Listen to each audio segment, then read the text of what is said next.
bersyukur untuk kasih-Mu Tuhan. Kasih-Mu besar buat setiap kami Tuhan. Thank you Jesus. Thank you Jesus.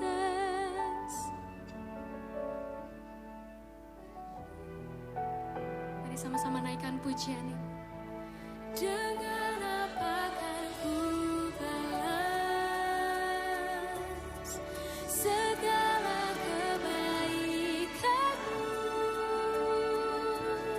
Segenap hatiku menyembah-Mu Yesus. Ku bersyukur padamu.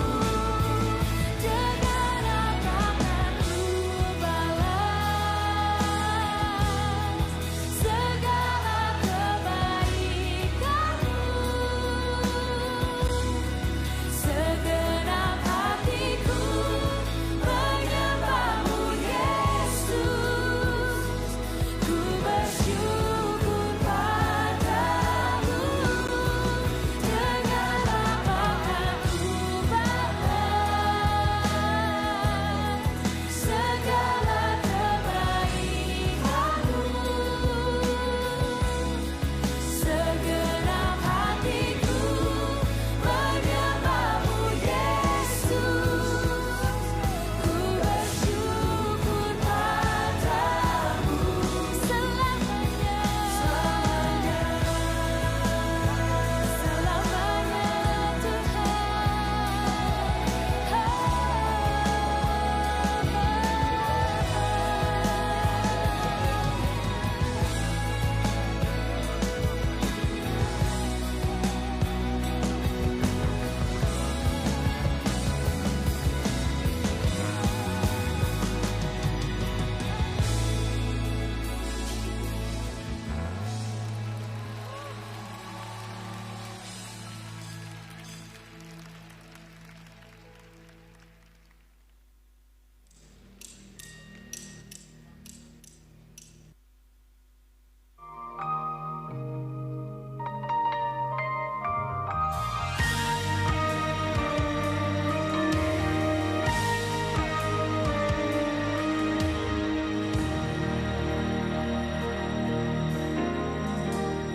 bila Kau izinkan sesuatu terjadi,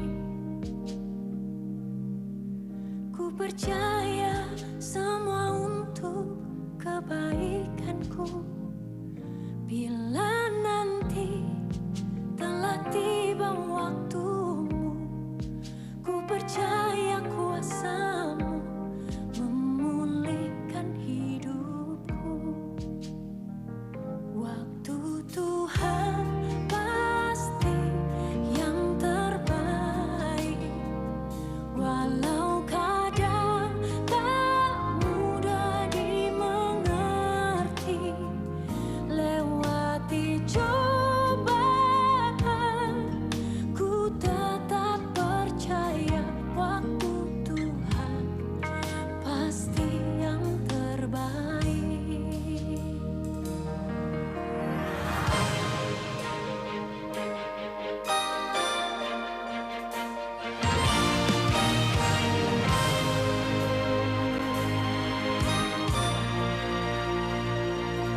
Bila Kau izinkan sesuatu terjadi, ku percaya semua untuk kebaikanku. Bila nanti telah tiba waktumu, ku percaya kuasa-Mu memulihkan hidupku. Waktu Tuhan pasti yang terbaik, walau kadang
percaya waktu Tuhan pasti yang terbaik.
Shalom.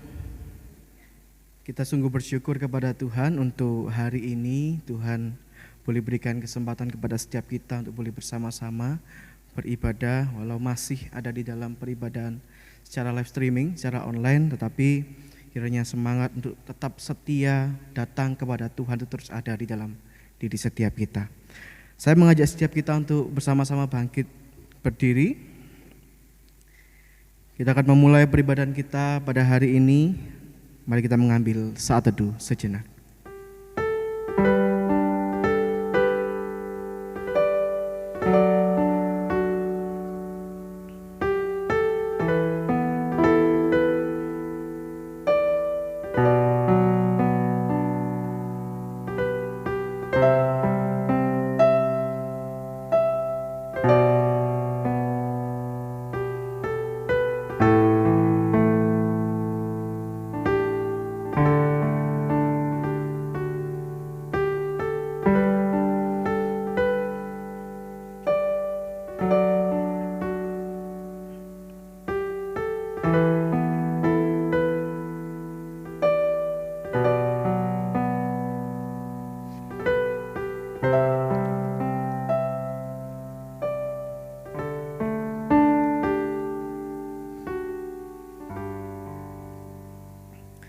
Ibadah ini kita mulai dengan pengakuan bahwa pertolongan kita adalah di dalam nama Tuhan yang menjadikan langit, bumi dan segala isinya.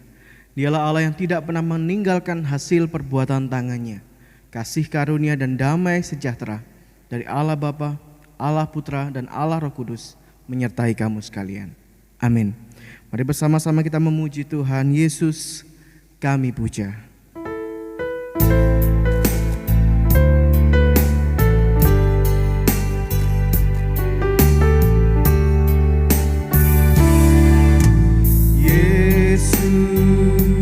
Kami puja, kami sembah sebagai Raja, berdiri di tengah kami, ditinggikan dan dipuji. Yesus kami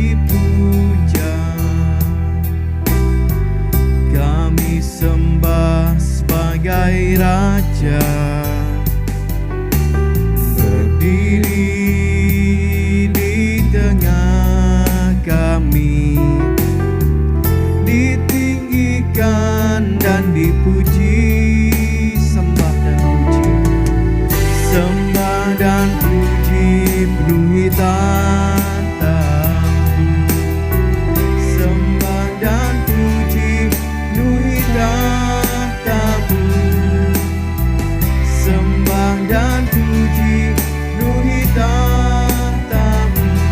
Yesus Tuhan adalah Raja, Yesus kami puja. Yesus kami puja, sebagai Raja, berdiri di tengah kami, ditinggikan dan dipuji. Yesus kami puja, Yesus kami puja, kami sembah sebagai Raja, berdiri di tengah kami, ditinggikan dan dipuji. Sembah dan puji penuhi tahta-Mu, sembah dan puji penuhi tahta-Mu, sembah dan puji penuhi tahta-Mu. Yesus Tuhan adalah Raja. Sembah dan puji, sembah dan puji penuhi tahta-Mu.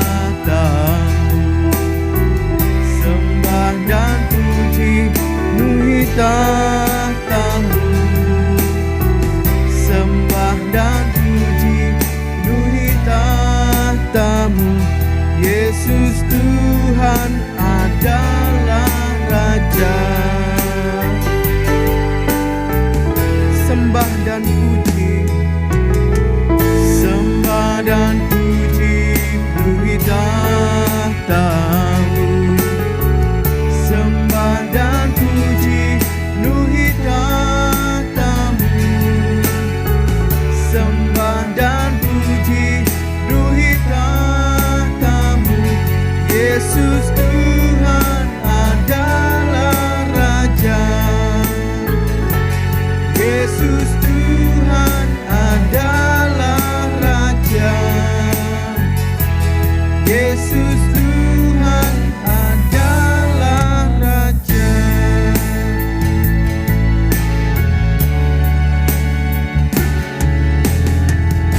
Dengarkanlah firman Tuhan yang terambil dari Mazmur 64 pada bait yang ke-11. Demikian firman Tuhan. Orang benar akan bersuka cita karena Tuhan dan berlindung padanya. Semua orang yang jujur akan bermegah. Bapak Ibu dipersilakan duduk kembali. Mari bersama-sama kita akan masuk di dalam doa pengakuan dosa kita. Mari kita merendahkan diri di hadapan Tuhan. Bahkan kita mau datang di dalam segala kelemahan dan keterbatasan kita, mengakui akan segala dosa, pelanggaran di hadapan Tuhan. Mari sebelumnya mari bersama-sama kita akan menyanyikan satu pujian, Oleh Kuasa Darah-Mu.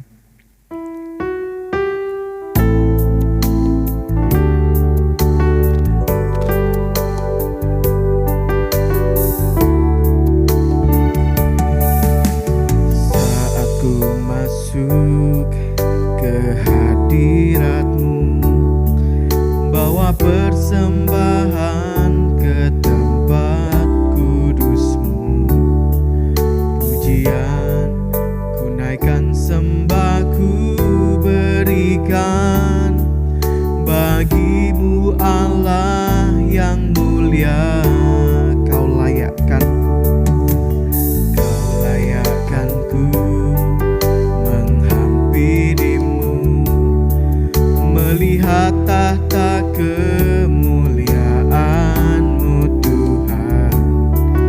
Pujian ku naikkan, sembah ku berikan bagi-Mu Allah yang mulia. Oleh kuasa darah-Mu Kau telah hapus dosaku. Kekudusan-Mu melingkupiku. Kasih-Mu mengalir memulihkan hidupku.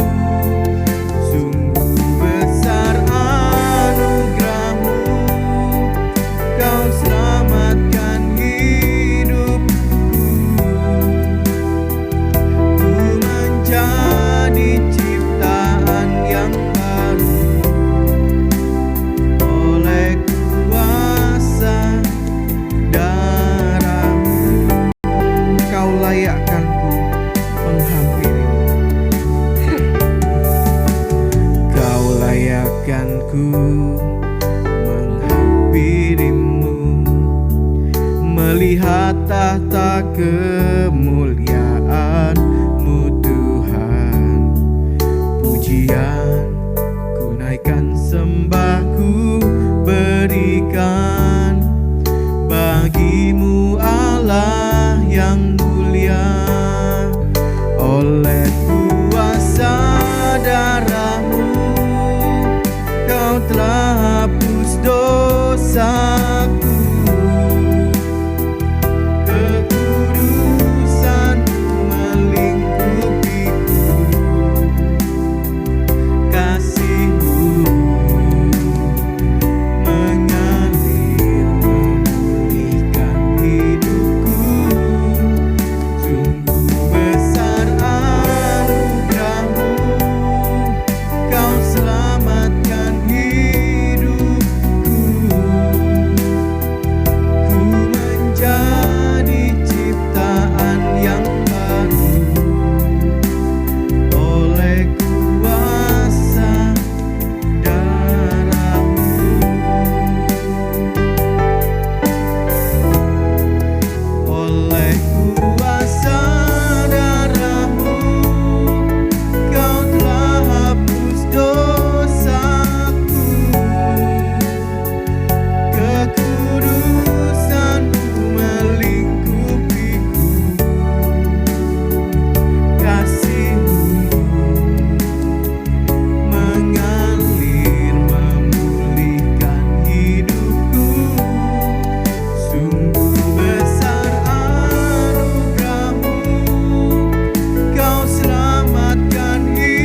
Mari bersama-sama kita masuk di dalam doa pengakuan dosa kita di hadapan Tuhan. Berdoalah di hadapan Tuhan dengan segala kelemahan kita. Kita yang berdosa di hadapan Tuhan, kita boleh mengakuinya pada saat ini, karena kita lemah dan kita membutuhkan Tuhan dalam kehidupan ini. Hanya Dia yang mampu menuntun setiap kita, menolong setiap kita, untuk kita menikmati jalan bersama dengan Dia, menikmati hari-hari bersama dengan kasih yang tidak pernah berhenti dalam kehidupan kita. Dia adalah Allah yang setia, Allah yang senantiasa bersama setiap kita. Datanglah di hadapan Tuhan saat ini, sambil kita juga mengingat kebaikan dan kasih Tuhan dalam kehidupan kita. Berdoalah di dalam doa pengakuan dosa kita di hadapan Tuhan.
Bapa di dalam surga, saat ini kami datang di hadapan Tuhan. Kami bukan hanya tertunduk berdoa, tetapi karena kami boleh tertunduk malu di hadapan Tuhan atas dosa-dosa yang kami lakukan dalam kehidupan kami. Kadang kami menyakiti hati sesama kami. Tuhan, kami mau mengakuinya saat ini di hadapan Tuhan. Engkau Allah yang begitu mengasihi kami. Engkau Allah yang senantiasa ada bersama dengan kami. Engkau Allah yang tidak pernah jauh dari kami. Engkau adalah Allah kami ya Tuhan. Ajarlah kami untuk menikmati hidup ini penuh dengan ucapan syukur. Bahkan ketika di masa-masa sulit yang kami hadapi, kami boleh menerimanya. Kami boleh menikmatinya penuh dengan ucapan syukur.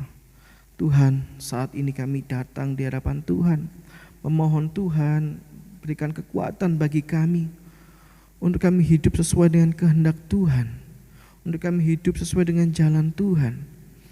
Dan Tuhan sendiri yang boleh menopang setiap kami, menggandeng tangan kami, untuk kami selalu ada bersama dengan kehendak daripada Tuhan saja. Ampuni kami ya Tuhan, Engkau mengasihi kami. Inilah doa kami, doa pengakuan dosa kami di hadapan Tuhan. Berkati kami, berkati hidup kami. Hanya di dalam nama Tuhan Yesus Kristus kami sudah berdoa dan mengakui akan segala dosa pelanggaran kami di hadapan Tuhan. Amin. Bapak Ibu jemaat yang terkasih di dalam Tuhan, sebagai orang yang sudah diampuni dan kita boleh mengakui akan segala dosa kita di hadapan Tuhan, dengarkanlah satu berita anugerah yang terambil dari Kisah Para Rasul pasal yang ke-10 ayat yang ke-43. Demikian firman Tuhan. Tentang Dialah semua nabi bersaksi bahwa barang siapa percaya kepadanya, ia akan mendapat pengampunan dosa oleh karena namanya. Bersama-sama kita akan juga membaca petunjuk hidup baru yang terambil dari Injil Yohanes pasal yang ke-15 ayat yang ke-5. Kita akan baca bersama-sama. 1, 2, 3. Akulah pokok anggur dan kamulah ranting-rantingnya. Barang siapa tinggal di dalam aku dan aku di dalam dia, ia berbuah banyak, sebab di luar aku kamu tidak dapat berbuat apa-apa. Amin. Demikian firman Tuhan. Bapak Ibu dipersilakan untuk duduk kembali.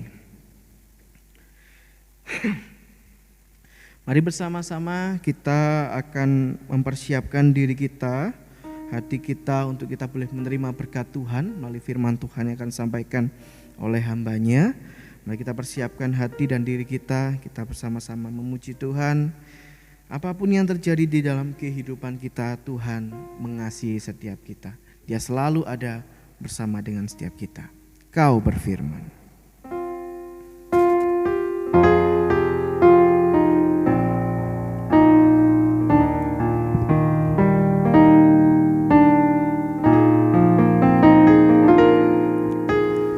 Apapun yang terjadi dalam hidupku ini, tak pernah ku ragukan kasih-Mu Tuhan.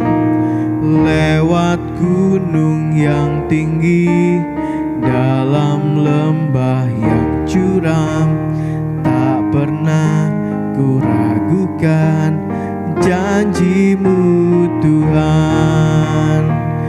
Kau berfirman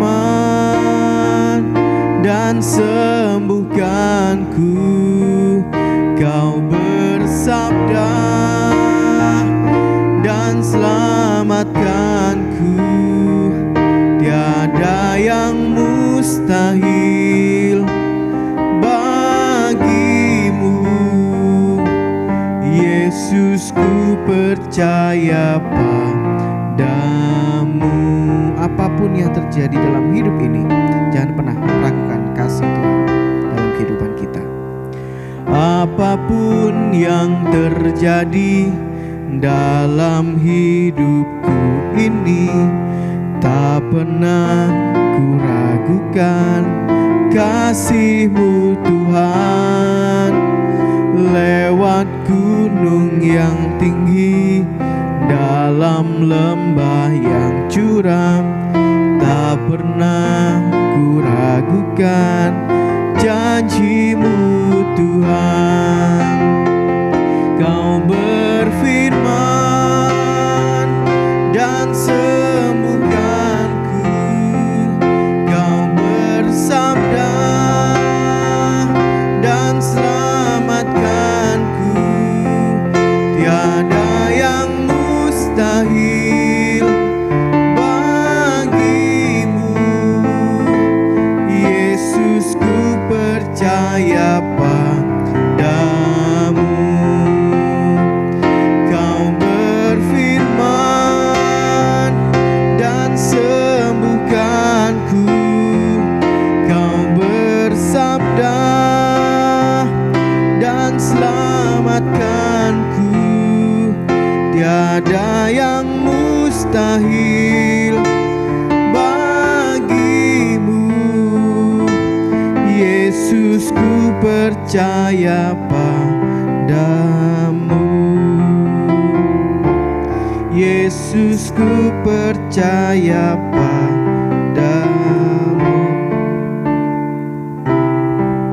Yesus, ku percaya padamu. Mari kita berdoa. Sungguh Tuhan benar, hanya Engkau yang kami percaya, dan hanya Engkau satu-satunya Allah di hidup kami yang paling mengerti setiap kami. Melewati apapun kesulitan di dalam hidup kami, Engkau tidak pernah meninggalkan kami sedetik pun, meskipun kami seringkali meninggalkan Engkau. Seringkali kami melupakan Engkau, tetapi Engkau tidak pernah melupakan kami. Seringkali kami menyakiti hati-Mu, tetapi Engkau tidak pernah menyakiti hati kami. Kami sungguh bersyukur punya Allah yang seperti Engkau, Allah sumber dari segalanya bagi kami. Tuhan, kami telah memuji memuliakan nama-Mu. Tiba saatnya kami akan mendengarkan firman-Mu. Tuhan, kiranya Engkau berkata-kata bagi setiap kami. Biarlah kiranya Roh Kudus-Mu sendiri menerangi hati setiap kami, supaya meskipun kami beribadah di rumah, tetapi biarlah kiranya hati kami boleh tetap tertuju kepadamu ya Tuhan. Hati kami boleh tetap dipenuhi oleh Roh-Mu yang kudus, sehingga firman Tuhan yang kami dengar tidak berlalu begitu saja, tetapi itu boleh tertanam di dalam hati setiap kami dan menghasilkan buah yang memuliakan nama-Mu. Terima kasih Bapa, berkati hamba-Mu yang penuh dengan keterbatasan ini. Biarlah kiranya Engkau berkata-kata sendiri melalui hamba-Mu. Di dalam nama Tuhan kami Yesus Kristus kami berdoa. Amin.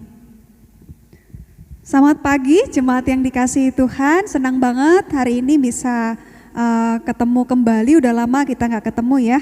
Ya iyalah, soalnya pandemi sih ya gitu ya. Semoga kita semuanya dalam keadaan baik dan sehat.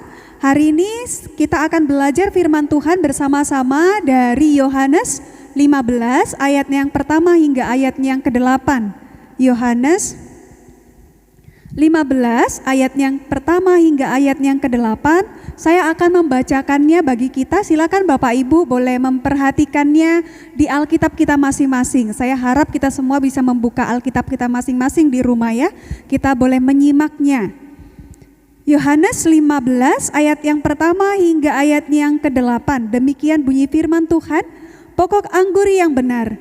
Akulah pokok anggur yang benar dan Bapakulah pengusahanya. Setiap ranting padaku yang tidak berbuah dipotongnya, dan setiap ranting yang berbuah dibersihkannya, supaya ia lebih banyak berbuah. Kamu memang sudah bersih karena firman yang telah kukatakan kepadamu. Tinggallah di dalam aku dan aku di dalam kamu. Sama seperti ranting tidak dapat berbuah dari dirinya sendiri kalau ia tidak tinggal pada pokok anggur. Demikian juga kamu tidak berbuah jikalau kamu tidak tinggal di dalam aku. Akulah pokok anggur dan kamulah ranting-rantingnya. Barang siapa tinggal di dalam aku dan aku di dalam dia, ia berbuah banyak, sebab di luar aku kamu tidak dapat berbuat apa-apa. Barang siapa tidak tinggal di dalam aku, ia dibuang keluar seperti ranting dan menjadi kering. Kemudian dikumpulkan orang dan dicampakkan ke dalam api lalu dibakar. Jikalau kamu tinggal di dalam aku dan firman-Ku tinggal di dalam kamu, mintalah apa saja yang kamu kehendaki dan kamu akan menerimanya. Dalam hal inilah Bapa-Ku dipermuliakan, yaitu jika kamu berbuah banyak, dan dengan demikian kamu adalah murid-murid-Ku. Demikian pembacaan firman Tuhan. Berbahagialah setiap kita yang bukan hanya membaca, tetapi juga yang melakukannya di dalam hidup kita tiap-tiap hari. Bapak Ibu yang dikasihi Tuhan, kalau kita berbicara mengenai Yohanes pasal 15 ini adalah firman Tuhan yang gak asing buat kita. Mungkin kita udah hafalnya banget gitu ya. Tetapi firman Tuhan ini sebenarnya kalau kita gak cuman sekedar membacanya, kalau kita cuman bilang cuman sekedar membacanya seolah-olah kita udah ngerti. Yesus yang jadi pokok anggurnya, Allah Bapa yang menjadi pengusahanya, dan kita anak-anaknya menjadi rantingnya. That's it, selesai sampai situ aja. Tapi apa yang ada di dalamnya? Bapak Ibu yang dikasihi Tuhan, kalau kita melihat ke belakang, flashback ke belakang mulai dari Yohanes 14 atau sebelumnya, Tuhan berkata begini, aku adalah, kita mengenal istilah itu kan ya, aku adalah 7 kata aku adalah. Sebelum ini menjadi ke-7 kata aku adalah pokok anggur merupakan kata ke-7. Sebelumnya dikatakan aku adalah jalan kebenaran, aku adalah pintu, aku adalah gembala yang baik, aku adalah roti hidup, aku adalah air hidup. Ada begitu banyak, dan sekarang hari ini kita belajar mengenai akulah pokok anggur yang benar dan kamulah ranting-rantingnya, dikatakan di sana. Bapak Ibu, sebenarnya apa yang hendak disampaikan oleh Yesus ketika dia menyampaikan kebenaran firman Tuhan ini? Setelah Yesus mengatakan, aku akan memberikan seorang penghibur kepadamu ketika nanti aku akan pergi kepada Bapa dan kamu gak akan bisa bersama-sama dengan aku akan memberikan penghibur kepadamu. Lalu dia berbicara lagi, akulah pokok anggur yang benar. Sebenarnya di dalam pasal 15 ini ada 3P yang ingin dijelaskan pada setiap kita, yang mungkin bagi kita itu hal yang sepertinya nggak pernah terpikirkan. Tetapi di dalam pasal 15 ayat pertama dan ke-8 ini berbicara mengenai pertama itu pemilihan. Allah yang memilih kita menjadi rantingnya. Kalau nggak dipilih, dibuang, yaitu ranting yang kering. Itu merupakan pemilihan Allah. Kalau kita kering dibuang oleh Allah. Yang kedua itu mengenai pengudusan. Bagaimana kita anak-anak yang telah dipilih oleh Allah itu dibersihkan. Ya kan ya, kita dibersihkan oleh Allah supaya kita semakin berbuah banyak. Lalu yang ketiga itu mengenai penghakiman. Bagaimana ketika orang-orang yang tidak tinggal di dalam Tuhan, dikatakan di dalam ayat yang ke-6, ia akan dibuang keluar. Seperti ranting dan menjadi kering, kemudian dikumpulkan orang dan dicampakkan ke dalam api lalu dibakar. Itu mengenai penghakiman. Jadi kalau kita melihat ada begitu banyak 3 doktrin yang luar biasa ada di dalam 8 ayat ini. Maka ayat ini bukan sekedar ayat yang kita baca, yang kita hafal, yang kita tahu, sekedar kita tahu. Tetapi ada makna yang dalam di sana yang harus kita mengerti, yang harus kita pahami. Jadi sebenarnya waktu Yesus menuliskan, mengatakan kepada para murid-muridnya mengenai aku adalah pokok anggur dan Bapakku adalah pengusahanya, itu berbicara mengenai pertama adalah relasi kita dengan Kristus. Itu berbicara mengenai relasi kita dengan Kristus. Ya, oke. Relasi kita dengan Kristus. Yesus ingin mengatakan bahwa Bapa dengan aku adalah satu dan kamu juga harusnya dengan aku adalah satu. Maka dikatakan di sana, tinggallah kamu di dalam aku.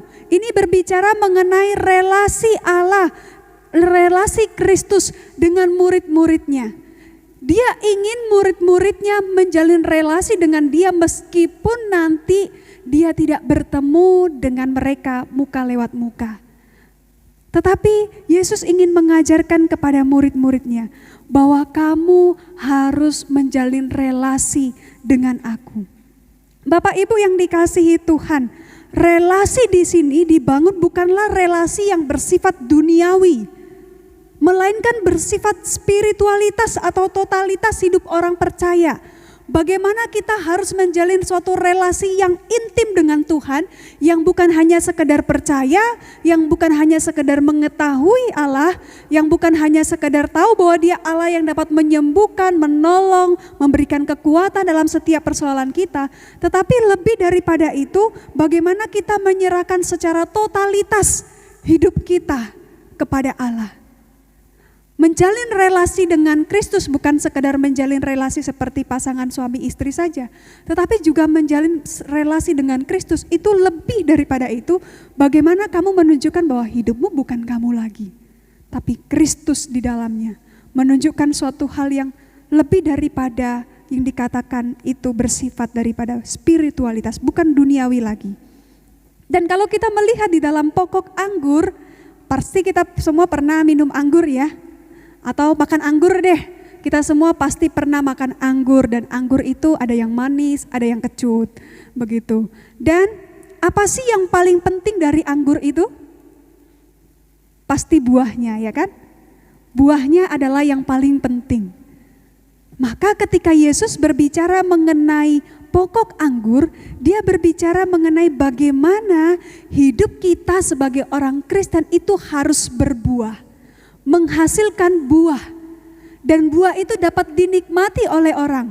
Yesus ingin mengatakan kepada setiap kita bahwa hidup kita ini diberikan oleh Allah bukan untuk diri kita sendiri, bukan untuk kita nikmati sendiri, tetapi boleh dinikmati oleh orang lain. Yesus ingin mengatakan bahwa kamu telah diberkati maka kamu harus menjadi berkat. Kamu telah dikasihi maka kamu harus mengasihi. Kamu telah diampuni maka kamu harus mengampuni.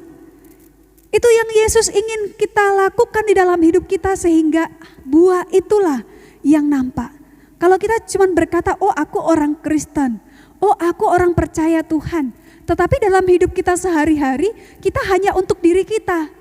Kita egois dengan diri kita sendiri, maunya senang kita sendiri, maunya pokoknya diri kita yang disenangkan, orang lain gak peduli.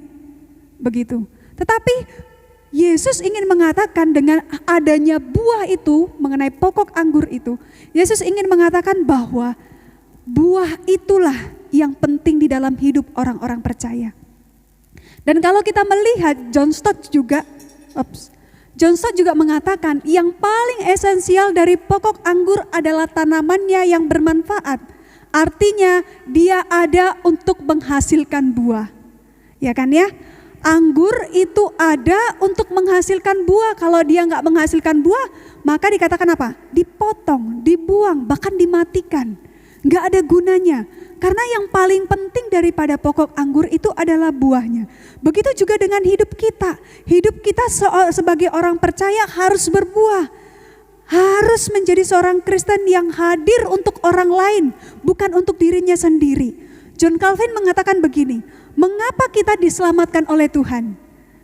Supaya kita masuk surga. Biasanya kan gitu kan? Kenapa kamu diselamatkan Tuhan? Ya supaya masuk surga dan gak masuk neraka. Salah gak itu? Gak salah.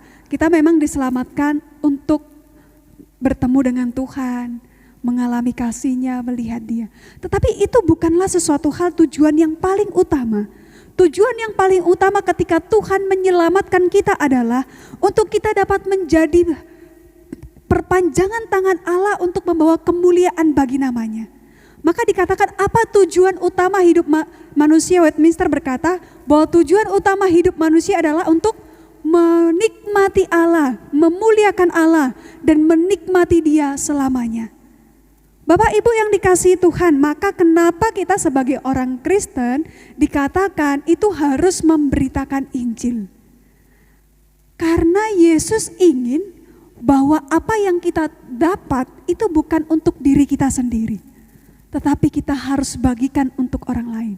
Karena Kristus berkata, buah yang ada di dalam diri kita itulah yang Tuhan lihat, bukan apa yang ada yang kita genggam untuk diri kita sendiri. Bapak Ibu yang dikasihi Tuhan, maka yang paling penting adalah untuk kita tinggal dan berbuah di dalam Kristus. Dikatakan di dalam ayat yang kelima, di sana dikatakan, akulah pokok anggur dan kamulah ranting-rantingnya. Barang siapa tinggal di dalam aku dan aku di dalam dia, ia akan berbuah banyak. Bapak Ibu yang dikasihi Tuhan, kalau kita membaca Alkitab ini, berulang kali Yesus berkata, tinggallah di dalam aku, tinggallah di dalam aku, tinggallah di dalam aku. Bukan berarti Tuhan itu gak ada maksud, tetapi ketika Dia berulang kali mengatakan, bahkan lebih dari 3 kali mengatakan tinggallah di dalam aku, ini menjadi sesuatu kata yang sangat penting bagi murid-muridnya saat itu, dan juga tentu bagi kita saat ini, bahwa tinggal di dalam Kristus itu menunjukkan kita harus melekat di dalam Dia. Sama seperti pokok anggur, kalau batangnya tidak melekat dengan pokok anggur itu, maka dia akan mati. Maka Tuhan berkata, kamu tinggallah di dalam aku, kamu harus melekat dengan aku, kamu harus menjadikan Kristus itu sebagai jantung utama di dalam hidup kita. Kalau jantung sudah gak ada pasti kita mati kan ya. Maka kita harus menjadikan sebagai tinggal di dalam Kristus itu sebagai jantung utama bagi setiap kita orang Kristen. Berarti ini menjadi sesuatu yang sangat krusial. Tinggal di dalam Kristus bukan sesuatu hal yang kita harus kita main-main, nggak perlulah tinggal dalam Kristus atau ya pokoknya aku percaya kepada Kristus, bukan. Tetapi ketika kita berkata aku mau tinggal di dalam Kristus, itu berarti kita menjadikan Kristus itu sebagai yang utama. Bukan lagi diri kita yang menjadi rajanya, bukan lagi egois kita yang menjadi yang utama, yang memimpin hidup kita, tetapi Kristus yang tinggal itu, yang bertahta di dalam hati kita, yang melekat dan kita merasakannya. Bapak Ibu yang dikasihi Tuhan, sebagai seorang anak Tuhan, ketika kita sudah tinggal di dalam Kristus, apakah kita tidak akan dibersihkan oleh Tuhan? Enggak juga gitu ya. Dikatakan di dalam ayatnya yang ketiga, dikatakan di sana, ayat yang kedua dikatakan, setiap ranting padaku yang tidak berbuah dipotongnya, dan setiap ranting yang berbuah dibersihkannya, supaya ia lebih banyak berbuah. Ketika kita berkata begini, aku sudah tinggal di dalam Kristus, aku sudah mempercayakan Kristus sebagai Raja di dalam hidupku yang bertata di dalam hidupku, tapi aku gak mau dibersihkan oleh Tuhan. Adakah orang Kristen yang seperti itu? Banyak. Banyak orang Kristen yang ketika dikasih begitu banyak masalah, pergumulan, kesulitan, bertubi-tubi langsung ngomong, wes Tuhan aku capek, wes gak mau lah ikut Tuhan lo soro. Ya gak sih? Ikut Tuhan kok susah, ikut Tuhan kok harus menderita. Kan kita mau ikut sesuatu ya supaya hidup kita rasanya bahagia, damai, sentosa. Itu kan yang selalu diinginkan orang, hidup bahagia penuh sukacita. Tetapi ketika kita berkata tinggal di dalam Kristus, itu bukan berarti kita tidak lepas dari pembersihan. Bapak Ibu, untuk menghasilkan buah yang banyak, untuk menghasilkan buah yang lebat, seorang pengusaha anggur itu harus memperhatikan sedemikian. Kalau ada misalnya daun-daun yang udah kering, dia bersihkan. Kalau misalnya ada ulat-ulat, dia bersihkan. Dia mencoba membersihkan supaya dia berbuah. Memang ada nggak anggur yang berbuah lebat, tapi kita nggak tahu dia manis atau tidak manis. Kamu akan menikmatinya waktu kamu makan, oh ini anggur ini manis, oh anggur ini nggak manis. Dirasakan. Bapak Ibu yang dikasihi Tuhan, mari kita mau untuk dibersihkan oleh Tuhan. Jangan cuma berkata, aku mau tinggal di dalam Tuhan tetapi menolak untuk dibersihkan. Apa aja sih yang dibersihkan oleh Tuhan? Semua hal-hal yang kotor di dalam diri kita. Kita merasa bahwa diri kita ini sudah bersih. Yesus berkata, memang dikatakan di dalam ayat yang ketiga itu, kamu memang sudah bersih. Ya kan dikatakan di sana, karena firman yang telah kukatakan, tinggallah di dalam aku dan aku di dalam kamu. Kamu memang sudah bersih. Tetapi apakah dengan waktu kita tinggal di dalam Tuhan dan kita membaca firman Tuhan, sering gak sih kita lebih sekedar membaca firman Tuhan, udah lewat aja, pokoknya sehari 1 pasal, 2 pasal, 3 pasal, cukuplah, cuman sekedar baca. Tapi kita gak memahami sungguh-sungguh firman Tuhan itu. Bapak Ibu yang dikasihi Tuhan, kalau kita berbicara mengenai ketika kita dibersihkan, berarti harus ada yang dipotong di dalam diri kita. Ada yang dibuang di dalam diri kita. Apa itu? Misalnya keegoisan kita, kemarahan kita, kebencian kita, dendam kita, kemarahan terhadap suami, terhadap anak, anak terhadap orang tua terhadap anak. Ada begitu banyak mungkin kemarahan, kebencian yang tertanam di dalam diri kita, yang saat ini mungkin kita alami, atau mungkin masa lalu yang kita alami begitu kelam. Masih tersimpan jelas di dalam diri kita, atau mungkin seolah-olah kita dengan baik menyimpannya, tetapi luka itu masih ada di dalam diri kita. Maka mari kita melihat dalam diri kita, mari kita berkata, Tuhan, aku mau dibersihkan oleh Engkau. Aku mau dipotong hal-hal yang kotor di dalam diriku. Kebenciankah, luka batinkah, kemarahankah, apapun itu.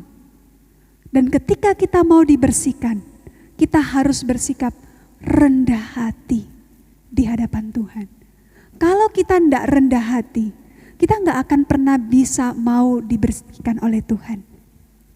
Dan kita belajar untuk taat terhadap Tuhan. Enak nggak sih dibersihkan? Nggak enak ya. Pasti menyakitkan. Pasti ada sesuatu hal yang membuat kita, aduh Tuhan, kenapa harus begini? Aduh Tuhan, kadang kita nggak mengerti ke depan. Kadang kita nggak paham apa sebenarnya maksud Tuhan, kenapa Tuhan izinkan. Tetapi ketika kita mampu melewatinya dan kita melihat kembali ke belakang, wow, kita akan melihat, wah Tuhan itu sungguh luar biasa. Kalau mungkin Tuhan tidak membersihkan kita, kita tidak akan pernah menjadi pribadi yang menghasilkan buah yang lebat. Maka karena cinta Tuhan yang begitu luar biasa itu, Dia membersihkan kita. Bapak Ibu yang dikasihi Tuhan, mari kita belajar untuk taat kepada Dia. Mau dengan rendah hati dibersihkan oleh Tuhan. Kita tahu di dalam Alkitab begitu banyak tokoh-tokoh di dalam Alkitab mereka bukan orang-orang yang ketika mereka percaya kepada Tuhan hidup mereka aman-aman aja. Hidup mereka baik-baik saja. Bukan, Kita tahu Daud juga dibersihkan oleh Tuhan. Kita tahu Ayub juga dibersihkan hidupnya oleh Tuhan. Dan bahkan kita tahu ada begitu banyak tokoh-tokoh di dalam Alkitab yang mereka mengatakan aku percaya kepada Tuhan, tetapi hidup mereka tidak pernah terlepas dari pembersihan daripada Allah. Sehingga mereka boleh menghasilkan buah dan kita boleh menikmati buah mereka. Kita juga tahu Paulus. Bukankah Paulus mengalami begitu banyak hal pergumulan yang dialami? Tapi kalau bukan karena Paulus mengalami penderitaan itu, kita gak akan pernah baca surat Paulus dengan begitu dalam. Karena Paulus mengalami begitu banyak hal yang sulit, karena Paulus begitu dibersihkan secara luar biasa oleh Tuhan, maka kita bisa membaca kitab suci Perjanjian Baru yang banyak dituliskan oleh Paulus, dan itu adalah doktrin-doktrin yang sangat dalam. Tanpa Paulus mengalami penderitaan dan pembersihan dari Tuhan, kita gak akan pernah bisa menikmati hidupnya. Maka demikian juga dengan hidup kita Bapak Ibu. Kalau kita tidak mau dibersihkan oleh Tuhan, kita tidak akan pernah bisa dinikmati oleh orang lain. Dan Kristus tidak akan dipermuliakan di dalam hidup kita. Bapak Ibu yang dikasihi Tuhan, adakah di antara kita yang berkata bahwa aku percaya kepada Tuhan, tetapi sungguh-sungguh hidupnya tidak di dalam Tuhan? Banyak. Bapak Ibu yang dikasihi Tuhan, ketika Yesus juga waktu dia melayani selama hidupnya, ada begitu banyak orang-orang, dan bahkan sebelum perjamuan kudus,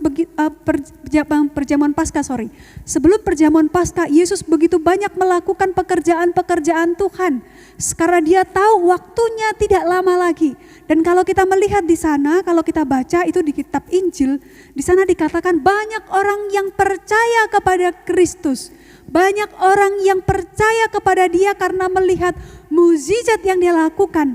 Hal-hal yang dia perbuat, hal yang besar. Banyak orang percaya. Tetapi apa kata Yesus? Kamu memang percaya kepadaku, tetapi aku tidak mempercayakan diriku kepadamu. Berarti Bapak Ibu, ada enggak orang-orang Kristen sejati dan tidak Kristen sejati? Ada. Sama halnya seperti para murid. Ada murid-murid sejati dan bukan murid sejati. Yudas bukan merupakan murid yang sejati. Yudas memang masuk di dalam bagian murid daripada Kristus, tetapi dia bukan murid yang sejati karena dia tidak mau dibersihkan oleh Tuhan.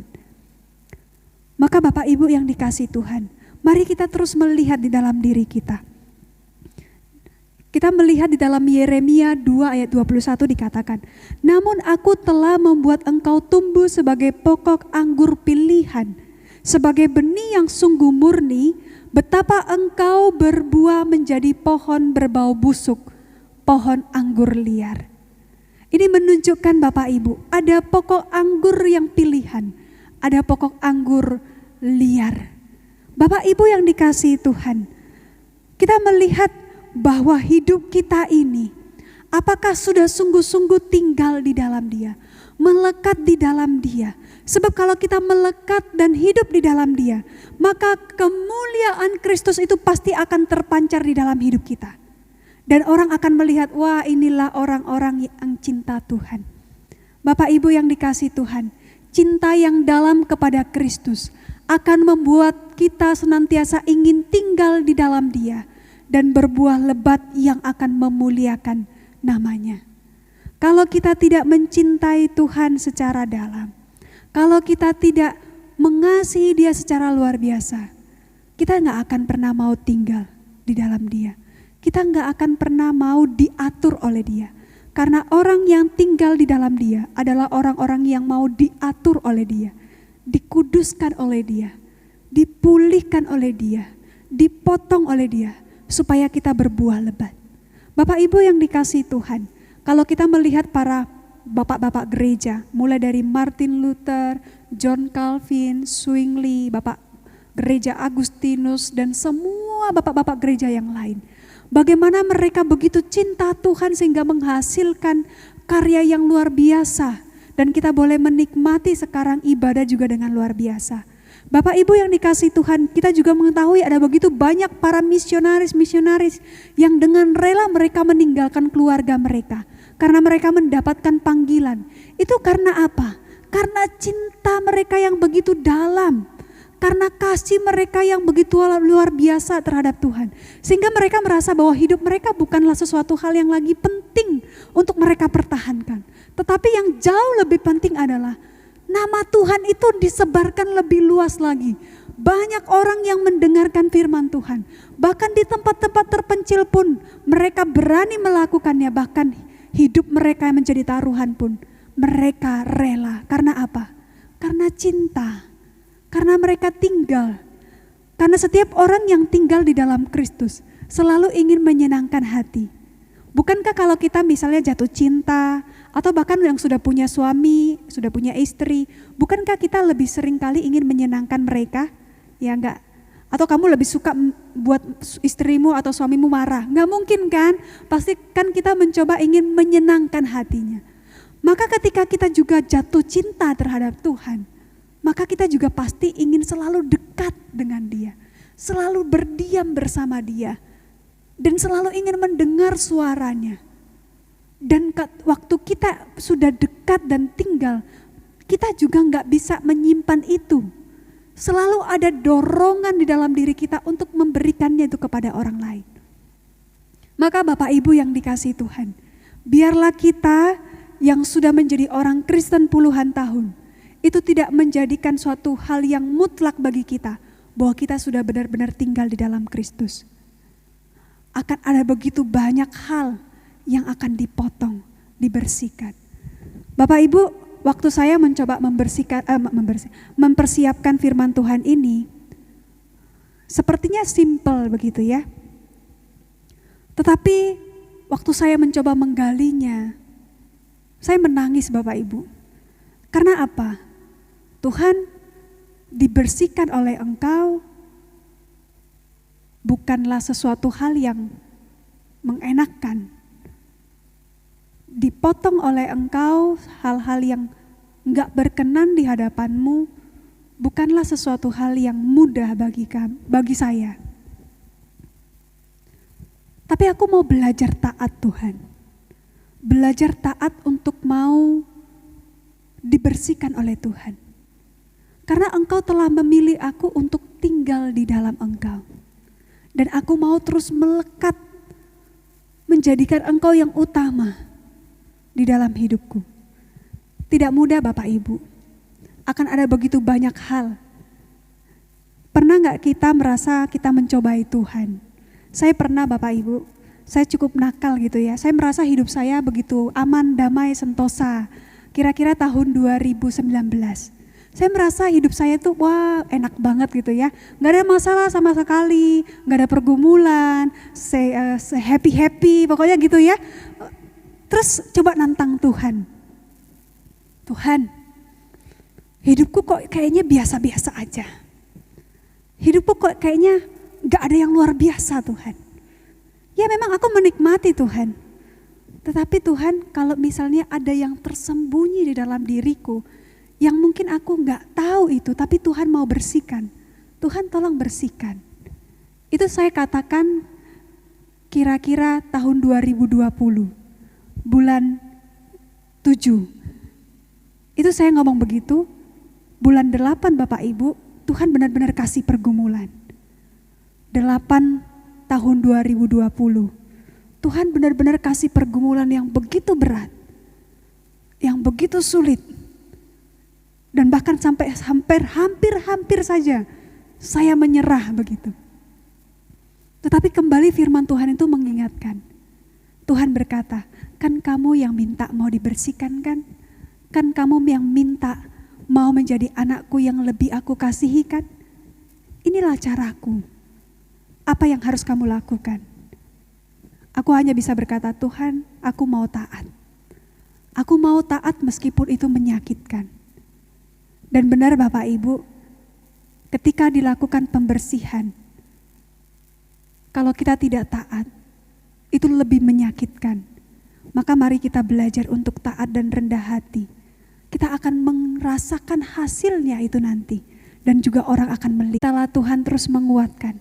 Mintalah Tuhan untuk membersihkan hidup kita sehingga kita boleh berbuah lebat bagi kemuliaan-Nya. Mari kita berdoa. Bapa di sorga, terima kasih karena Engkau memilih kami sebagai ranting-ranting di dalam pokok anggur-Mu. Bukan karena kami yang memilih diri kami sebagai ranting itu, ranting yang berbuah lebat, tetapi karena Tuhan sendirilah yang memilih kami. Tuhan, Engkau menginginkan kami menghasilkan buah yang lebat. Untuk itu Tuhan berikan kami kerendahan hati dan ketaatan untuk kami mau dibersihkan oleh Tuhan. Dan biarlah kiranya Tuhan, Engkau memberkati setiap jemaat di GKT Nirwana ini dengan segala pergumulan mereka, dengan segala kesulitan mereka. Mungkin juga mereka saat ini sedang mengalami begitu hal yang berat, yang sulit. Engkau paling tahu Tuhan, mungkin mengenai usaha mereka, pekerjaan mereka, keluarga mereka. Tuhan, Engkau paling mengerti. Seperti Engkau mengatakan untuk kami tinggal di dalam Engkau. Engkau telah sendiri terlebih dahulu menyatakan, aku tidak akan pernah meninggalkan Engkau sekalipun. Maka Tuhan, kami mau mempercayakan hidup kami, masalah kami, pergumulan kami, apapun yang ada di dalam diri kami. Ajar kami untuk percaya bahwa tidak ada yang tidak mungkin bagi Engkau. Dan Engkau akan melakukannya sesuai dengan kehendak-Mu. Terima kasih Tuhan, berkatilah jemaat-Mu di tempat ini. Berkati juga untuk gembala di tempat ini, supaya juga boleh Tuhan pakai secara luar biasa untuk memberkati setiap jemaat di tempat ini. Terima kasih Tuhan, kami sungguh mengucap syukur kepadamu. Di dalam nama Tuhan kami, Yesus Kristus, kami berdoa. Amin.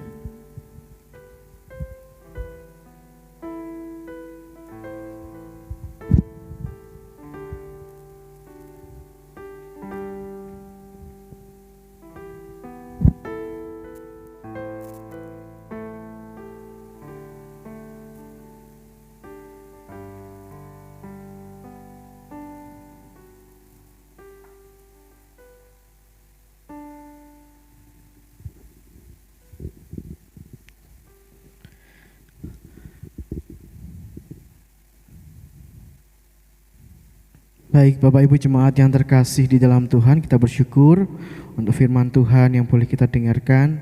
Biarlah firman Tuhan itu terus boleh mengingatkan setiap kita, Dia adalah pokok anggur yang benar dan Dia adalah Tuhan kita yang sungguh luar biasa baik kepada setiap kita. Mari bersama-sama kita akan meresponi firman Tuhan kita pada pagi hari ini. Segala apa yang kita dengarkan itu semua karena Tuhan yang boleh menolong setiap kita dan kita terus dipakai oleh Tuhan senantiasa menjadi berkat bagi sesama. Kita bersama-sama memuji Tuhan, pertolongan-Mu.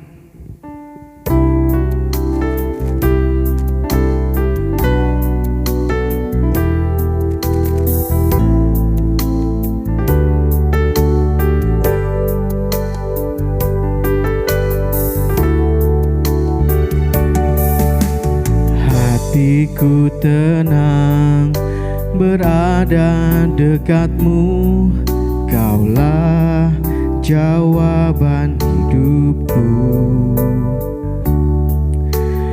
Hatiku tenang berada dekat-Mu, Kau yang pelihara hidupku. Pertolongan-Mu begitu ajaib, Kau telah memikat hatiku. Di saat aku tak sanggup lagi, di situ tangan-Mu bekerja. Pertolongan-Mu begitu ajaib, Kau telah memikat hatiku. Kini mataku tertuju padamu, ku rasakan kasih-Mu Tuhan. Pertolongan-Mu begitu ajaib, Kau telah memikat hatiku. Di saat aku tak sanggup lagi, di situ tangan-Mu bekerja.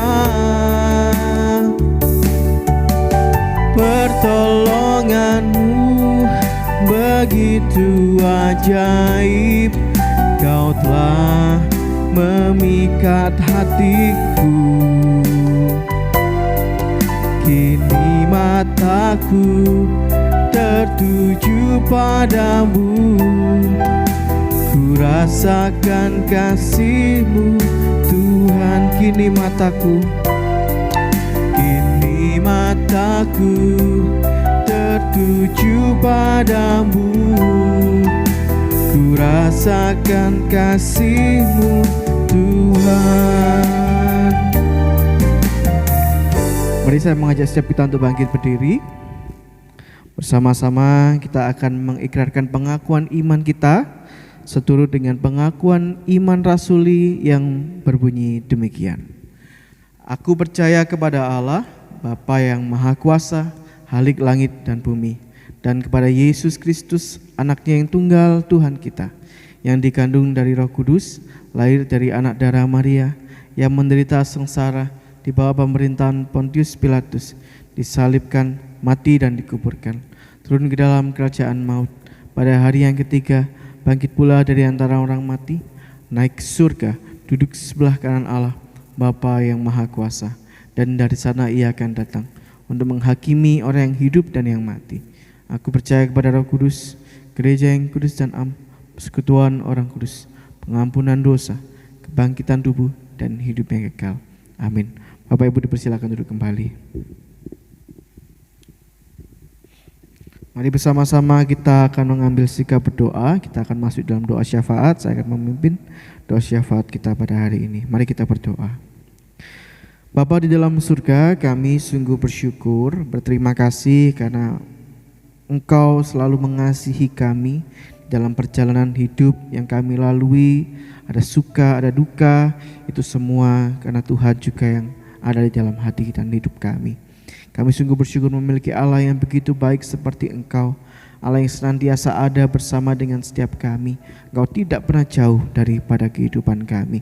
Tuhan, Kau memberkati akan kehidupan kami, perjalanan kasih yang Tuhan boleh izinkan terjadi, dan kami boleh menikmatinya penuh dengan ucapan syukur. Bahkan Tuhan, pada hari ini kami juga boleh mendukung di dalam doa untuk tempat kami boleh dibina di dalam iman, GKT Hosana Nirwana Surabaya. Kami bersyukur gereja-Mu ini boleh ada di kota Surabaya. Tuhan boleh memberkati gereja ini, bahkan setiap para pelayan Tuhan yang turut andil di dalam pelayanan pada setiap kegiatan yang diadakan.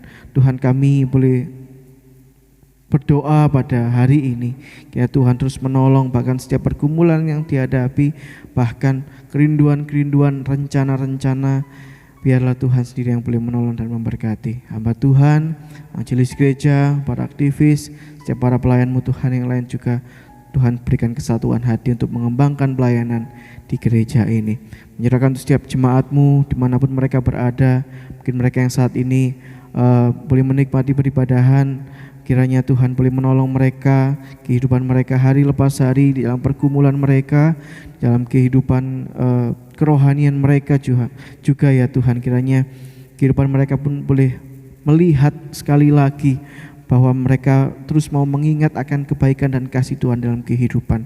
Bahkan hari-hari yang boleh mereka lalui, pergumulan-pergumulan yang mereka hadapi, mereka yang bergumul dengan kesehatan, dengan pekerjaan, dengan kehidupan keluarga, bahkan segala tanggung jawab yang ada.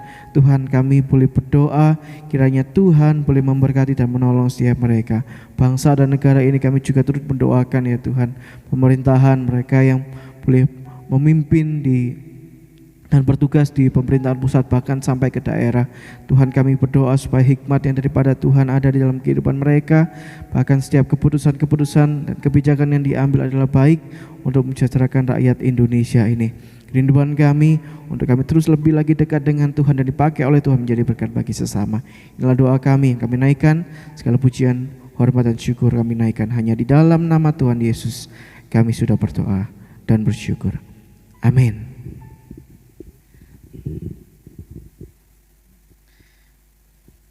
Baik, shalom. Sekali lagi kita bersyukur kepada Tuhan. Kita boleh diberikan kesempatan untuk kita boleh bersama-sama beribadah walau masih dalam keadaan dan kondisi live streaming ya Bapak Ibu ya. Tapi kita sungguh bersyukur untuk kebaikan Tuhan dalam kehidupan kita.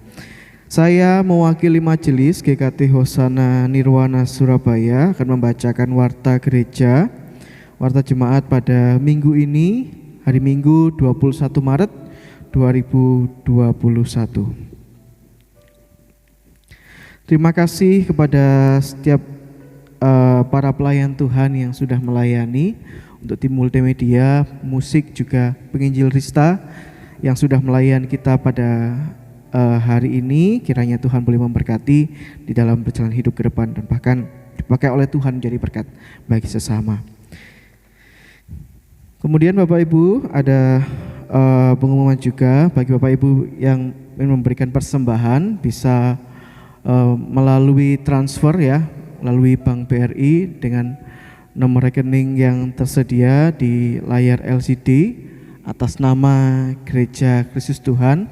Atau yang kedua, Bapak Ibu bisa datang ke gereja, kemudian memasukkan amplop yang sudah disediakan di depan, kemudian memasukkan ke dalam kotak persembahan yang sudah disediakan oleh gereja. Untuk minggu depan kita akan tetap mengadakan peribadahan masih di dalam peribadahan secara live streaming dengan satu tema yaitu Akulah Gembala yang Baik. Minggu tanggal 28 Maret 2021 pagi akan disiarkan secara live streaming melalui Facebook dan sore hari melalui YouTube.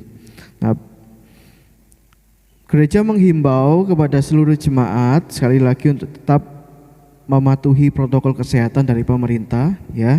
Jadi tetap melakukan social distancing, selalu memakai masker Bapak Ibu jika ada kepentingan di luar rumah. Dan memang juga bagi jemaat, jika ada jemaat yang memang membutuhkan bantuan karena terkena dampak pandemi ini, mungkin mereka setiap jemaat yang mengalami kesulitan akan kebutuhan sehari-hari di masa pandemi, Bapak Ibu bisa menghubungi saya atau bisa menghubungi majelis gereja yang melayani untuk nanti akan dikoordinir ya.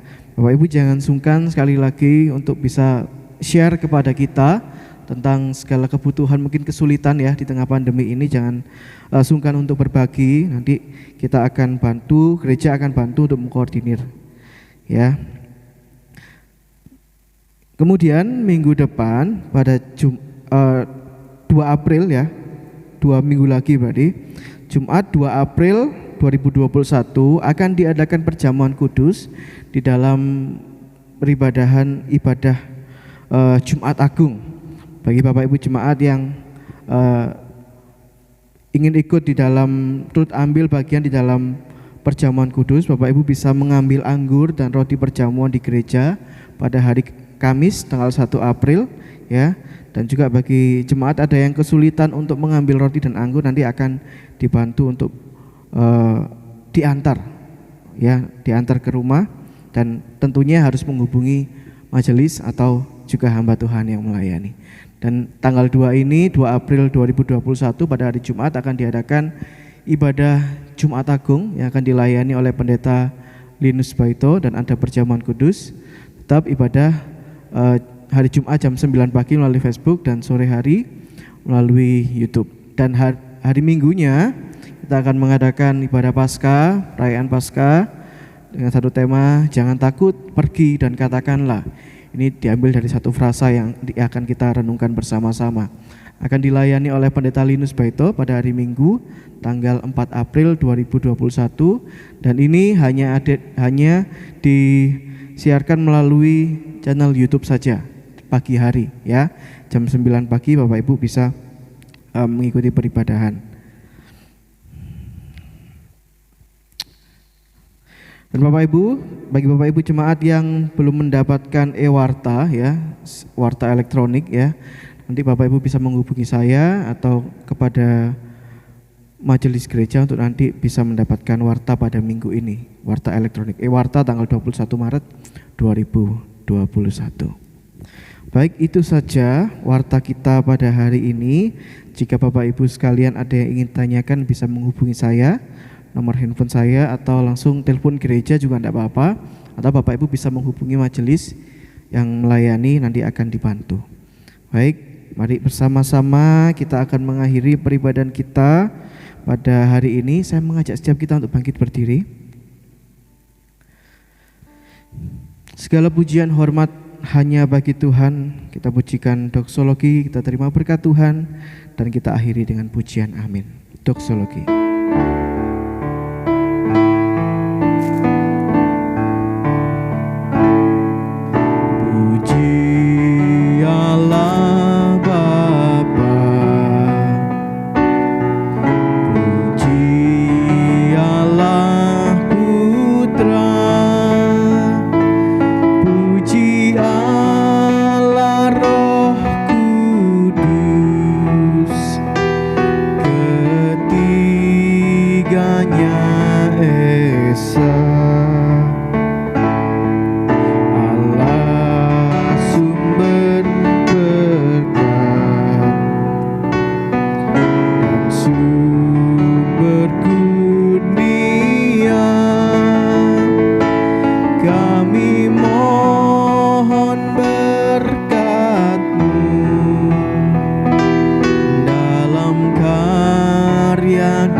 Bapak Ibu jemaat yang terkasih di dalam Tuhan, terimalah berkat yang daripada Tuhan. Tuhan memberkati engkau dan melindungi engkau. Tuhan menyinari engkau dengan wajah-Nya dan memberi engkau kasih karunia. Tuhan menghadapkan wajah-Nya kepadamu dan memberi engkau damai sejahtera, mulai saat ini sampai Kristus datang untuk yang kedua kalinya. Amin.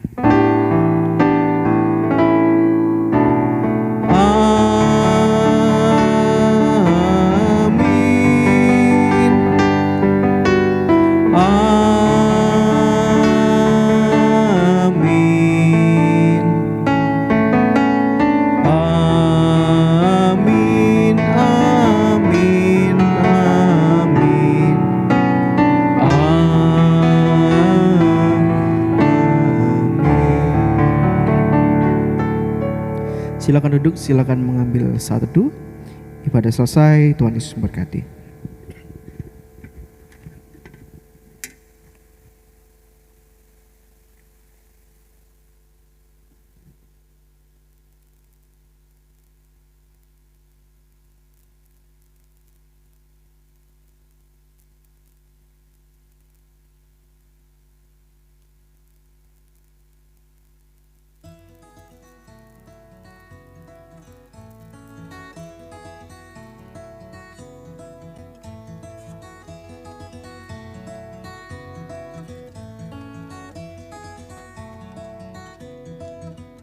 Ada satu pendeta yang aku kenal baik orangnya. Dari keliling dunia hingga hutan di Papua pelayanannya. Dialah pendeta Daniel Alexander, jadi bapak buat anak-anak yang dulu minder, suka sekolahin banyak orang sampai jadi pinter, terkenal, penuh kasih dan sayang buat orang di sekelilingnya. Mari hormati, mari hargai, bersyukur buat hamba Tuhan seperti ini. Mari bersama, bersatu hati, nyatakan kerajaan Tuhan sampai nanti.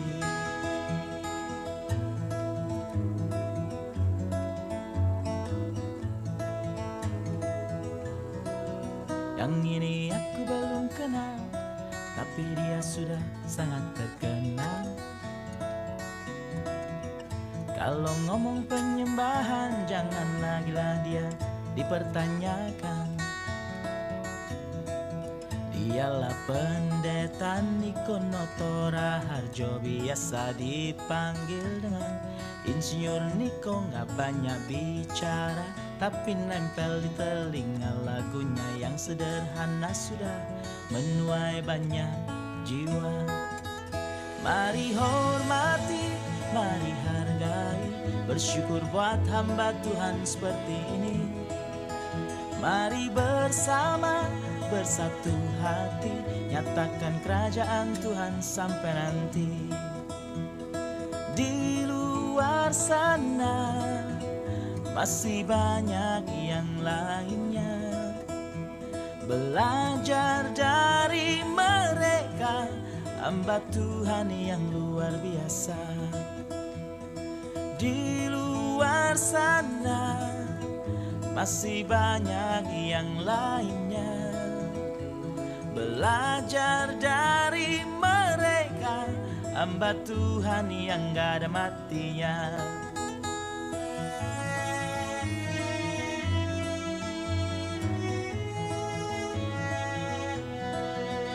Satu lagi yang ku tahu, dia terkenal sangatlah lucu. Ini dia nih.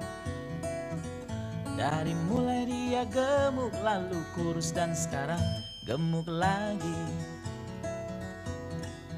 Dialah pendeta Gilbert Lumohindong. Kalau dia khotbah orang datang berbondong-bondong, konon pernah ada dukun gendeng